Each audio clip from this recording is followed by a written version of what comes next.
Bonjour et bienvenue dans ce tout premier épisode de mon podcast. Je suis Fabien Stelreis, directeur des classes élémentaires au lycée international Jean Mermoz à Abidjan, en Côte d'Ivoire. Cela fait plus de 25 ans que je travaille dans l'éducation, dont une bonne partie, 18 ans pour être précis, à l'international, en Afrique, en Asie, dans les Caraïbes, au Moyen-Orient. Et aujourd'hui, j'ai envie de partager avec simplicité mon expérience de terrain. Comment on dirige une école dans un contexte plurilingue et multiculturel? Quels sont les vrais enjeux du métier? Ce qui évolue, ce qui résiste, ce qui se construit. Ce premier épisode est une introduction. J'y parlerai de mon rôle, des principes qui me guident et de ce que signifie, à mes yeux, être directeur d'école aujourd'hui dans un monde en constante mutation. Le rôle de directeur d'école est parfois mal compris. On l'associe encore à une fonction administrative, voire à un simple chef d'établissement qui gère l'intendance. En réalité, c'est un métier de pilotage, d'équilibre, de vision.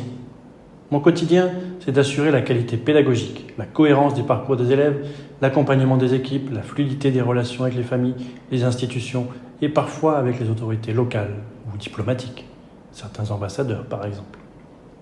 Au lycée international Jean Mermoz, à Abidjan, je dirige les 25 classes de l'élémentaire, du CP au CM2, et je coordonne également le cycle 3 avec les 7 classes de 6e du collège. Cela donne une vraie cohérence à la notion de cycle 3 et cela rassure d'ailleurs beaucoup les familles lorsque je leur dis lors d'une réunion en CM2 que ce sera moi l'année prochaine en 6e qui serai responsable pédagogiquement de leur enfant.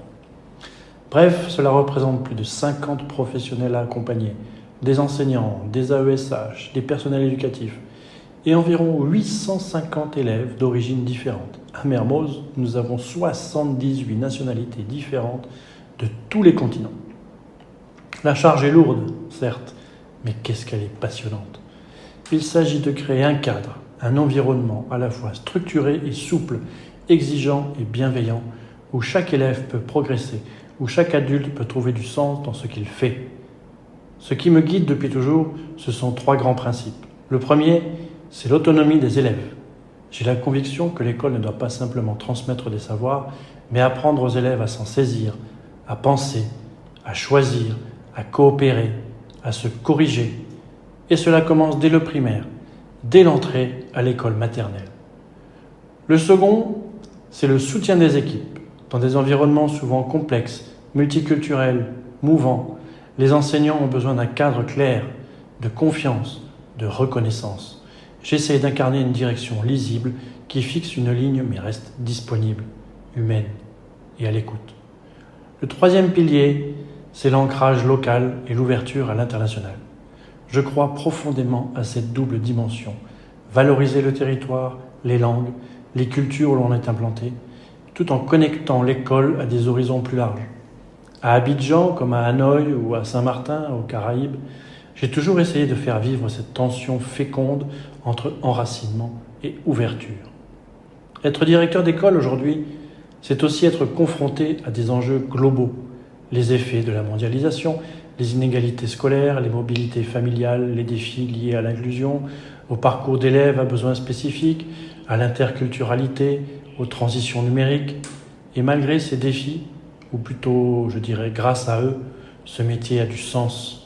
Il oblige à se réinventer chaque jour, à fédérer autour de soi les enfants, les adultes, à se former en continu, sans attendre qu'une formation nous tombe dessus, mais en allant plutôt à la pêche aux nouvelles informations.